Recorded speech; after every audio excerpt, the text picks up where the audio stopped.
Hello mga mi, ito na naman tayo sa ating galaan to the max. Ayan, tipid budget naman tayo mga mi. Nakita niyo po, nagtayo lang kami ng tent dito mga mi. Sobrang ganda ng lugar na to kung familiar po kayo. Todogawa Kowen po siya mga mi. Go hack yan lang po or 500 yen ang ating entrance fee dito, which is a parking lot lang po yon. Marami na kayong magagalaan, lalo na po ang mga kids.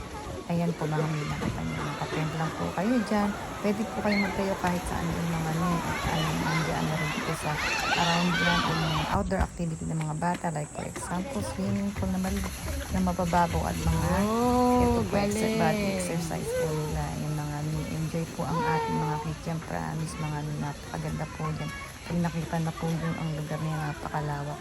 Mai-enjoy nyo pa at makakapag-relax pa kayo lalo lang sa mga pagod sa trabaho.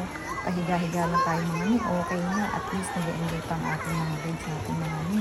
So sa mga gusto po ng mga gala na mura at wala talagang ng gastos, ito po ang advisable sa ating mga ni, lalo na sa mga kids. Kaya enjoy po at tingnan nyo lang po natin. I-comment ko po below ang lugar na po nito sa mga interesado po. So enjoy watching and good day po mga ni.